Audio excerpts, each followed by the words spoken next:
Good morning. Welcome back to Bookeemonsters. My name is PK. It is Friday, TGIF. It's December the 27th. We're here to look at the remaining books that were published this week, and we have a whole bunch more cozy mysteries. Um, that is what we will look at. Quick announcements. I don't have any sprints tonight. I don't do them on Friday night. We will have them tomorrow afternoon at 3 p.m. Eastern, and they go for 5 hours. I think that's the end of the announcements. Shall we hop in? Let's hop in. I did look at the end of Mondays to reference where we were at. I remembered correctly, we had stopped on that mint-colored one.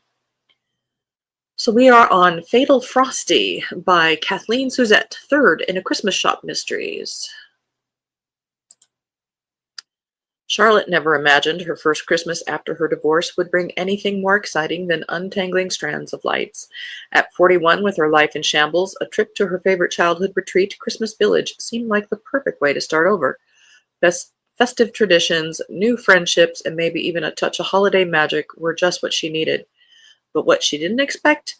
Finding a body beneath a snowman. As snow blankets the town and rumors of scandal spread, Charlotte discovers she's not just revisiting the ghosts of her past, she's tracking down a killer.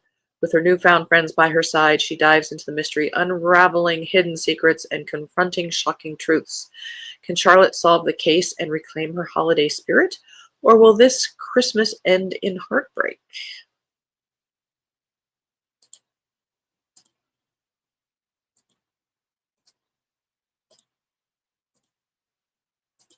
A Deadly Harmony by D. May, a talking cat cozy mystery.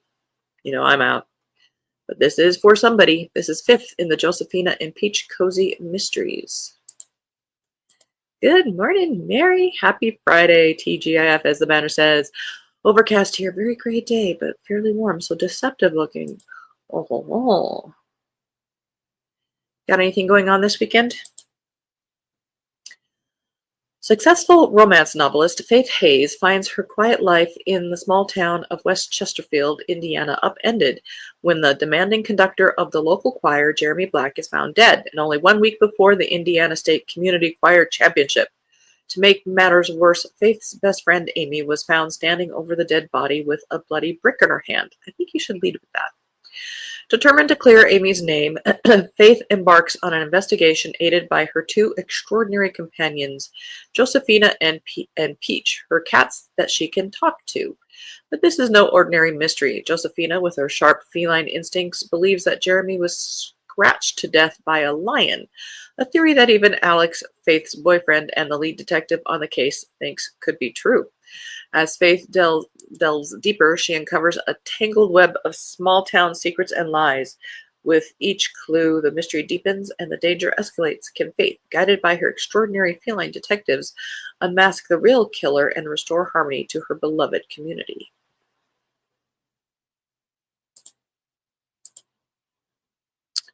End of that row.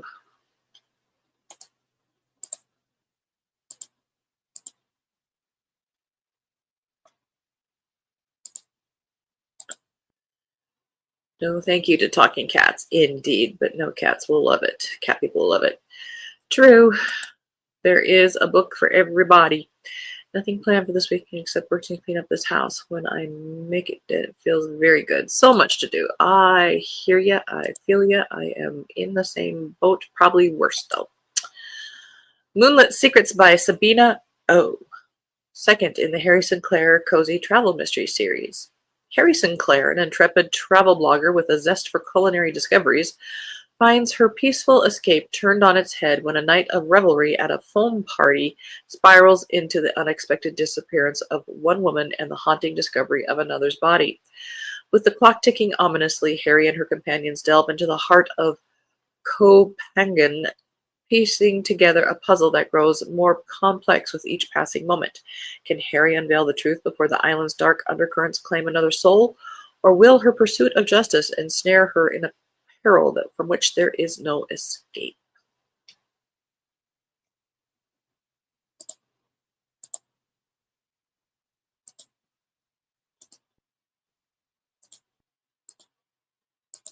Weekends are murder. Salem Falls B&B paranormal cozy mystery, third in that series by Nellie H. Steele.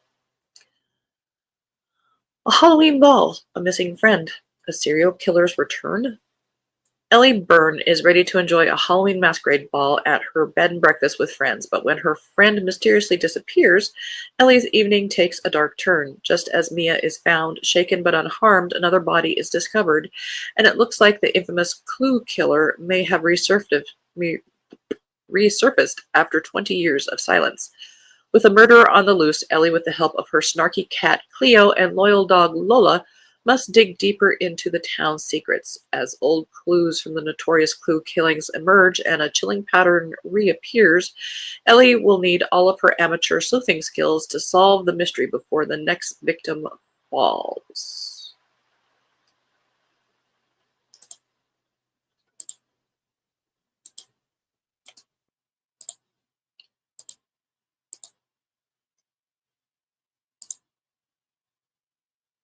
Murder at a Flower Show by Rosie Hunt, 7th in the Lady Felicity Quick mystery series. I have not read this series. England, 1922. Struggling to slip out of the sleuthing spotlight and refocus on her journalism career, Lady Felicity Quick receives a peculiar invitation. A prestigious competition between British rose growers seeks celebrity judges, and crime solver Felicity is top of their list.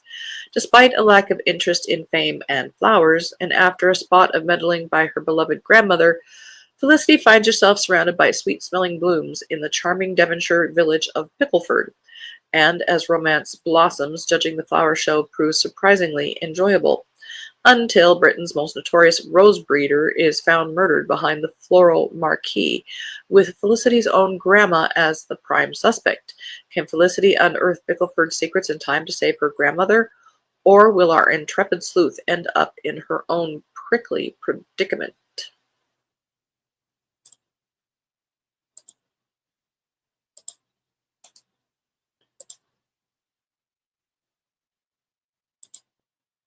Tea and Trickery, first in a new series called The Witches of Whitaker by Wendy Ledger. Ella Kelly thought she'd found true love, but when she discovered his cheating ways, Ella was more than ready to leave her old life behind, if only she knew what to do next.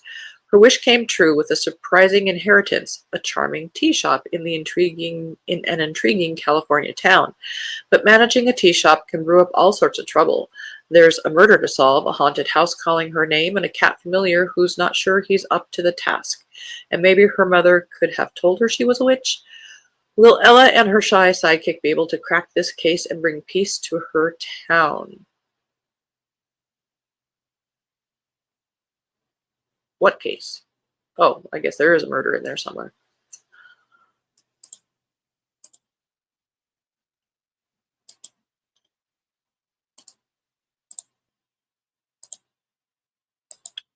Happy Homicide, a French Quarter mystery by Jen Pitts, 7th in that series. Mary says, I bought some books for Christmas for a friend, and as I looked for them, I never saw so many cozies on the shelves at Target. Ah, I need to pick from in that genre for sure. Well, that's good to hear. Usually it's jam-packed with fantasy romance. Sammy has double the birthdays, double the presents, and double the trouble when an innocent gift reveals a decades-old murder. When she returns an unopened birthday card to its rightful owner, a chilling deathbed confession lands Sammy smack in the middle of this mystery. She appreciates the distraction as her birthdays bring up more unresolved issues from her past. Birthdays? Eventually, she must make peace with her childhood, but for now, this new mystery is keeping her busy, especially when the killer from the past strikes in the present. Can Sammy find the killer before they murder again?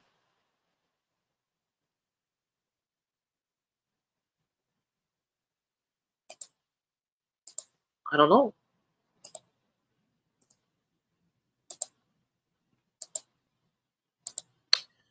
The Bottled Bootlegger by D.S. Lang, 5th in the Doro Banyan Historical Mysteries. I've not read this series.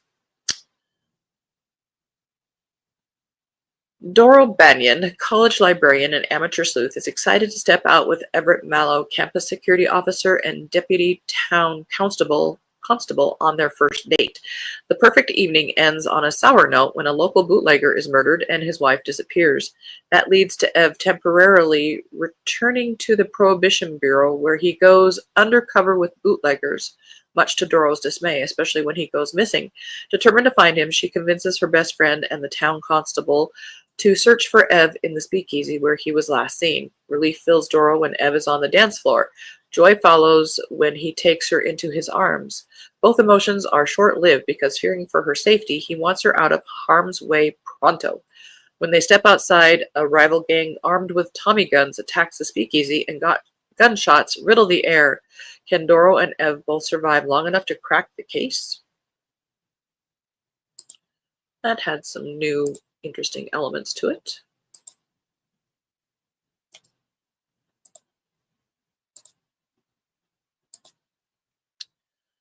Murder Among the Rubble by Tam May. Those fantasy were all sold out. Ah, that makes sense. This is 7th in the Adele Gosling mysteries. On a quiet morning in 1906, an earthquake of horrendous magnitude shakes one of California's most vibrant cities. Buildings crumble to the ground. Fires destroy everything from south of the slot's dilapidated buildings to Nob Hill's most ornate mansions, leveling nearly 80% of San Francisco. Radical suffragist and progressive reformer Elsie Blessings calls her friends Adele Gosling and Nin Branch to her side at the Presidio's refugee camp to help destitute women and children as San Francisco begins the slow process of rebuilding. Adele's brother Jackson and Sheriff Hatfield accompany them as volunteers to help maintain law and order amidst the chaos of the ruined city. I would think Sheriff Hatfield had other responsibilities during this. While citizens come together to pick up the pieces of their homes and lives among the rubble, somebody thinks it's just the right time for murder. Can Adele and Nin help solve the crime of a dead woman with only a jade pendant, a fan, and a cryptic note to go by?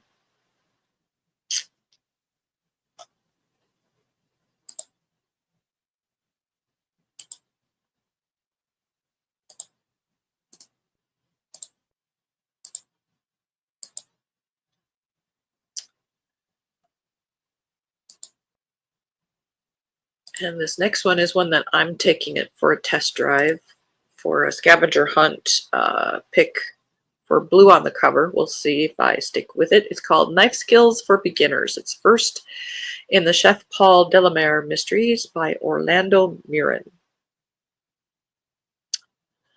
Some people are natural dancers, others marvelous in bed, but not wishing to boast, I'm good with a knife. Most chefs are.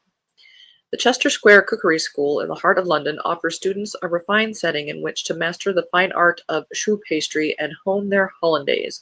True, the ornate mansion doesn't quite sparkle the way it used to, a feeling Chef Paul Delamere is familiar with these days. Worn out and newly broke, he'd be tempted to turn down the request to fill in as teacher for a week-long residential course if anyone other than Christian Wagner were asking. Christian is one of Paul's oldest friends, as well as the former recipient of 2 Michelin stars and host of Pass the Gravy. Thanks to a broken arm, he's unable to teach the upcoming session himself and recruits Paul as stand-in. The students are a motley crew, most of whom seem more interested in ogling the surroundings, including handsome Christian, than learning the best way to temper chocolate. Yet, despite his misgivings, Paul starts to enjoy imparting his extensive knowledge to the recruits, until someone turns up dead, murdered with a cleaver Paul used earlier that day to prep a pair of squabs. Did one of his students take the lesson on knife techniques too much to heart, or was this the result of a long simmering grudge? In between clearing his own name and teaching his class how to perfectly poach a chicken, he'll have to figure out who's the killer and avoid being the next one to get butchered. So, that is it. We had looked at that last one on Monday. That is all we have, really, in terms of new book releases. There are, of course, others out there, but not totally interesting, or different subgenres, very very very young, or horror, or things like that. So yes, there are other books published, but in the world of fiction and things that we are interested in, this is all there is. Next week I expect it to be better. We're turning the corner from the holidays. Perhaps the publishers are kicking into gear again, so we might call it short today. I do have to get to the grocery store before I hit the post office on the way to work. So getting the extra couple minutes might be helpful. You never know. Again, I don't have any sprints tonight. I don't do them on Friday night. We will have them tomorrow at 3 p.m. Eastern for 5 hours. You find the best graphics. That hot chocolate looks so yummy. Indeed. Thank you. I just look for pretty coffee cups. Do I have one big goal for 2025? Do you? I have, in terms of reading, I have 2 goals. To read more deliberately and savor, read the chunky monkeys instead of racing to hit my 100 book goal. So therefore my reading goal is going to be about 36, which I'll probably hit pretty easily.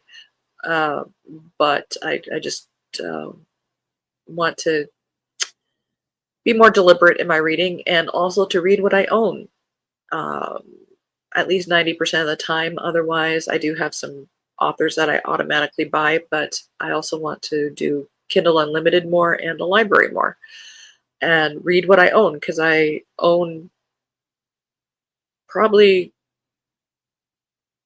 a couple thousand of over the years. I'm not saying I got these all immediately, but over the last 10 years I have accumulated a lot of ebooks, so I need to read what I own. But that's a very good question. Do you have one? Otherwise, in life in general, I need to get back on my food plan. I had lost 100 pounds about 3 years ago, and I have gained a lot of it back, and so I will be starting the food plan again, Eat Like a Bear. And Steve said something yesterday that made me take on a personal challenge of growing my hair out again, just to prove I can do it. I don't usually like it long because it's just hangs there. It's fine, but it's thicker. So I'm going to be growing it out, but trying to do it without it driving me crazy. Let's see, one more goal. I need to clean out this house of stuff. So that is also another goal. Of course, some of these goals are carryover goals, but now I really mean it. That's what it does. But I'm not setting up a TBR like it's very popular to do 25 books in 2025 that you want to read.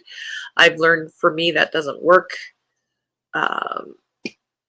because the 25 books I chose at the beginning of the year aren't necessarily what I want to read in the middle of the year or the end of the year. Both great reading goals. Food plan for me as well. Get more organized in my life, both in and around the house. I have to get rid of stuff. Yep, me too. Although you will be the recipient of some of my beating destashing. So I'm sorry, you're going to be getting some stuff heading your way. Let's see. We could also fill the time for a little bit. I can show you what I have read this year. Oh, I know I could do. So I had a goal in 2024 of reading 100 books, which I hit in October. I did read at this point 116 books. What I do, instead of having like 25 books in 25, I've done a best of 24 best books in 24. So at this point, I have how many? 21 in here. So I still need to fill some slots, but those were the books that I very much enjoyed. I can't pick one at this point. And then I also do a list of disappointments. I don't call them bottoms or anything like that. They're just books that disappointed me in some way. You know, in saying disappointed, I wish they were better. I would have liked them to be better. Just not my cup of tea, or something happened that made me go, oh man, why did you do that? So yeah, those are the things that oh, I know you're going to use them though. Well, I don't watch TV. I do watch YouTube, but I either read or crochet. That's what I do in my free time. But hope you guys have a good weekend if I don't see you tomorrow. Hope you have a good Friday. Enjoy your day, Mary. Thank you so much. You are such a good friend to be supporting me like this. I appreciate you so much. You're in my heart. But enjoy the day. Read good books. It's okay to set a book aside if you're not enjoying it. They are there to be enjoyed. It's not an assignment. You don't have to write a report unless you are doing it for work. It's just not the right time for you, the book, and that author to come together. It's not a reflection badly on any of those elements. It's just not the right time. Look at me with this Brandon Sanderson. I tried to read it last year and I wanted to throw it against the wall, seriously. And I read it this year and I loved it. So it's just a matter of timing. Go forth and have a great day. Back at you, baby. Hope to see you at Rose's. Yeah, I do hang out there. Give her some support. All right. And as the banner says here, don't be a bookworm, be a bookie monster. Nom nom nom. Have a good day and God bless.